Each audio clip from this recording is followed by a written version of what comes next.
"We thought you were in London," my mother said, staring at me through the crack of my own front door. She did not open it. She did not apologize. She just kept her hand on the brand new deadbolt she had installed while I was away. Over her shoulder, I saw my sister Alice lying on my white sofa, drinking red wine with her shoes on. "Alice lost her apartment," Mom said, as if that explained why my digital lock had been drilled out. "She needs this house more than you do. Go stay at a hotel." They had not just broken in. They had moved in. "Open the door, Mom." My voice was low, vibrating in my chest. I was not asking. I was warning her. Wendy hesitated, then cracked the door open another inch, keeping her foot firmly planted against the frame. She did not look guilty. She looked annoyed, like I was a solicitor interrupting dinner. "Keep your voice down," she hissed. "The twins are finally asleep in the guest room. Or, well, their room now." My stomach turned over. "Their room?"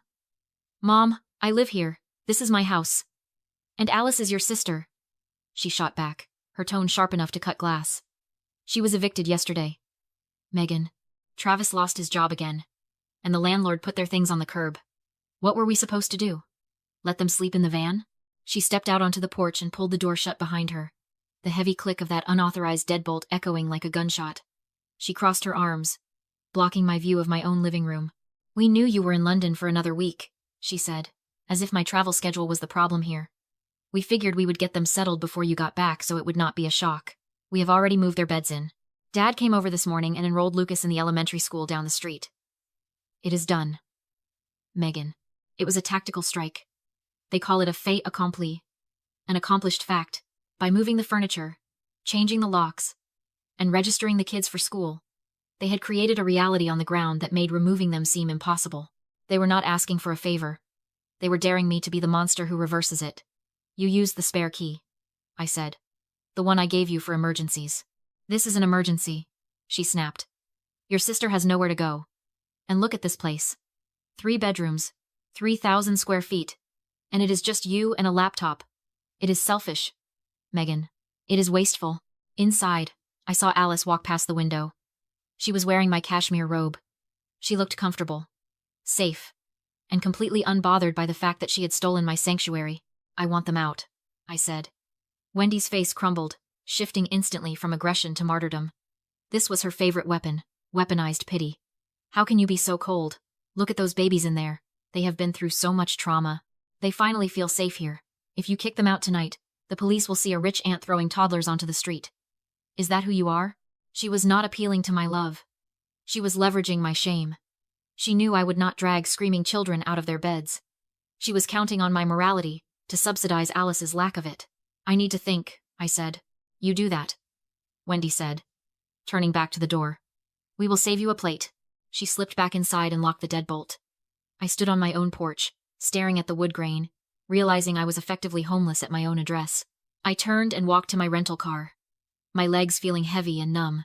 I sat in the driver's seat, gripping the steering wheel until my knuckles turned white. For years, I thought my success was something my mother was proud of. I thought the promotions, the salary, the beautiful house were points on a scoreboard that proved I was the good daughter. I was wrong. Sitting there in the dark, watching the glow of my living room lights I paid for, I finally understood. To Wendy, I was not a person. I was a resource. I was a silo of grain to be harvested whenever Alice, the golden child, was hungry. My stability was not a virtue. It was a backup generator for their chaos. They did not love me for my success. They felt entitled to it. I looked at the house one last time. They thought they had won because they were inside and I was outside. They thought they had checkmated me with guilt. But they forgot one thing. I solve problems for a living. And I never enter a negotiation without a kill switch. I walked back up to the porch. I did not knock. I just waited. When Wendy opened the door, she was holding a plate of lasagna. A smug smile plastered on her face. "I knew you would be sensible," she said, extending the plate. I ignored it. "I am not hungry," I said, my voice calm, professional. The voice I used when firing underperforming contractors. "I have thought about it. You are right. I cannot throw Alice and the kids out on the street." Wendy's shoulders dropped 3 inches. Relief. Victory. "Oh, thank God. I knew you had a heart, Megan. Come in. Come in. The twins are dying to see their auntie." "But," I said, stopping her before she could usher me inside, "if they are staying, we need to do this right. I cannot have 5 people living here off the books. My insurance will not cover it, and if anything happens to the kids, I would be liable. Wendy waved a hand. We do not need to involve insurance. It is just family helping family. It is asset protection. Mom, I said, stepping past her into the foyer. The smell of cheap wine and diaper cream hit me instantly, and actually I have a better idea. If Alice stays here as my estate caretaker, I can put her on my company payroll. It is a tax write-off for me. And for her, well, it means full corporate health insurance. I saw Alice's ears perk up from the living room. She was still on the couch, but she had lowered her wine glass. Health insurance? Alice asked, sitting up. Like, dental and vision? Everything. I lied smoothly. Gold tier. No deductibles. But to make it legal, you have to be an employee. That means signing an employment contract. It was the greed hook. I knew Alice. She had not worked a real job in 6 years, and Travis's freelance gigs barely covered beer money, let alone a dentist. The promise of free, high-end benefits was the one thing that could override her laziness. I can have the papers drawn up in an hour, I said, pulling out my laptop. It is standard stuff. The job description is basically, keep the house standing. In exchange, you get the room, board, and the benefits package. That sounds really generous, Alice said, narrowing her eyes. She was suspicious, but the greed was winning. It is a win-win, I said. I get a tax break, you get security. I sat at my kitchen island, which was covered in sticky juice rings, and started typing. I was not writing a lease.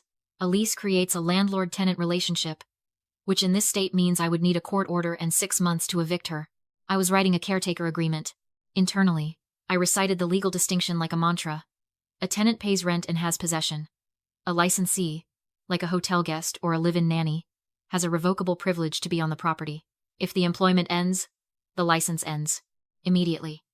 No probate, no eviction court. Just a trespassing charge. I added the clauses, burying the lethal ones in the middle of the benefits section. Clause 4A. Housing is provided strictly as a condition of employment. Clause 9C. Termination of employment results in immediate revocation of housing license. Clause 12. Employee consents to 24/7 video monitoring in common areas for asset protection purposes. And the final nail.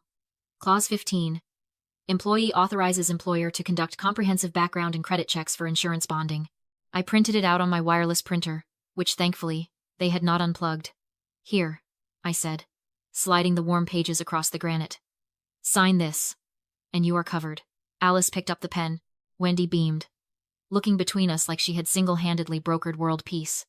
They thought they had just secured a free ride for life. They had no idea they were signing a confession. Alice scanned the document, her eyes darting over the paragraphs like a stone skipping water. She was not reading. She was hunting for keywords. Benefits, salary, zero rent. Do I really have to log maintenance hours? She asked, tapping a fingernail on page 3. Travis does most of the heavy lifting. It is just for the IRS audit trail, I said, leaning against the counter, keeping my posture relaxed. Put down 5 hours a week, watering plants, checking the HVAC. As long as the paperwork exists, the benefits apply. Wendy hovered over her shoulder, practically vibrating with impatience. Just sign it, Alice. Your sister is offering you a lifeline. Don't pick it apart until it breaks. Alice sighed, the dramatic, put-upon sigh of someone being forced to accept charity. She clicked the pen. Fine. But I need the insurance card by Monday. The twins have checkups. Monday, I promised. She pressed the pen to the paper. The blue ink flowed, carving her name onto the signature line. Alice P. Miller. I watched the loops of her handwriting close. It was a fascinating moment. In her mind, she was signing a lease for a free mansion. In the eyes of the law, she was signing a confession that she had no property rights. That signature stripped her of every tenant protection the state of Oregon offered. She was not a resident anymore. She was an employee, and in at-will employment states, you can be fired for any reason, at any time. The trap snapped shut the moment she lifted the pen. And here, I said, signing my own name with a flourish. Official. I pulled a slip of paper from my pocket. These are the new door codes. I reactivated the smart locks. The manual deadbolt Mom installed. Let's just keep that unlocked for now, okay? Fire safety. Wendy snatched the paper. See? Was that so hard? Now we can all breathe. I have to go, I said, checking my watch. My flight to London leaves in 3 hours, and I still need to get to the airport. Go. Go, Wendy said, shooing me toward the door. She was already opening the fridge, claiming my territory. "We will hold down the fort. Have a safe trip." I walked out the front door, the same one they had barred me from an hour ago. I got into my rental car and drove down the block, parking just around the corner, out of sight. I was not going to London. I was going to the Embassy Suites 3 miles away. I pulled out my iPad and opened the security app. The feed from the kitchen camera popped up in crisp 4K resolution. Alice was standing by the kitchen island. She was not celebrating. She was rushing to the front door. A moment later, she reappeared on screen, clutching a thick stack of envelopes, mail she must have intercepted from the mailbox while I was arguing with Mom. She did not open them. She looked over her shoulder, checking if Wendy was watching, and then shoved the entire stack into the back of the pantry, behind the cereal boxes. My eyes narrowed. People do not hide junk mail. They hide warnings. I started the car. The trap was set, but it looked like Alice had already brought her own shovel to dig the grave. I wasn't in London. I was 3 miles away in a junior suite at the Embassy Suites, eating a club sandwich and watching my life fall apart in 4K resolution. I had set up my command center on the hotel desk. My laptop displayed the security feeds from the kitchen, the living room, and the hallway. The caretaker agreement Alice signed authorized 24/7 video monitoring in common areas for asset protection. She had signed it without reading it. And now, that signature was the only thing keeping me sane. On screen, my living room looked like a frat house after a bender. It had been less than 6 hours since I left. Alice was already breaking every single rule in the contract. She sat at the kitchen island, a lit cigarette dangling from her fingers, ashing directly onto my quartz countertop. Smoke curled up toward the ceiling sensors. In the living room, my 5-year-old nephew, Lucas, was drawing on my white walls with a permanent marker. Wendy watched him do it. She did not stop him. She was too busy moving my furniture, dragging my bookshelf across the hardwood floor to make room for a massive, ugly recliner they must have hauled in from the U-Haul. I took a sip of hotel wine. The disrespect was total. It was absolute. And it was recorded. Alice pulled out her phone. I turned up the volume on my laptop. The audio was crystal clear. "Yeah. She is gone." Alice laughed into the receiver. "Total sucker. She thinks I am going to maintain the HVAC. Please. I am never leaving. This place is mine now. Mom says Megan owes us for all the years she did not help." She hung up and walked to the pantry. She opened the door and pulled out that stack of envelopes she had hidden earlier. She fanned them out, her face tight with anxiety. She was not looking at them like mail. She was looking at them like a bomb she was trying to defuse. I leaned forward. I clicked the zoom function on the camera feed. The resolution held. I could read the return address on the top envelope in bold, angry black ink. Kruger and Vance, Attorneys at Law, Collections Division. I paused the feed and opened the background check I had legally ordered under Clause 15. The report was disastrous.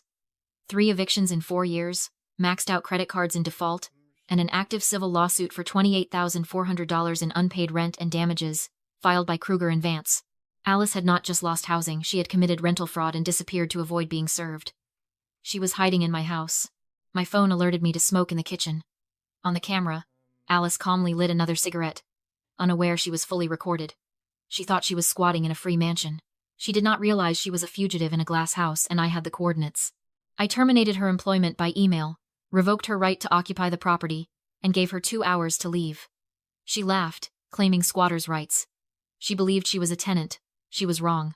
I shut off the internet, dropped the heat to 50 degrees, locked the system, sealed the fridge, and activated pulsing alert lights. Panic followed. One by one, allies cracked. Her partner left. The house grew colder. I then called Kruger and Vance and gave them her exact location. Within the hour, a process server knocked. Alice was served. The truth hit instantly. They fled the house in chaos, abandoning everything. I reset the system, changed all codes, removed her access, blocked every number, and reclaimed my home. By morning, it was professionally cleaned. Alice now faces wage garnishment and permanent rental blacklisting. Sitting alone in the restored silence, I understood the lesson clearly. The most powerful punishment is not confrontation. It is withdrawal. Absence. Freedom.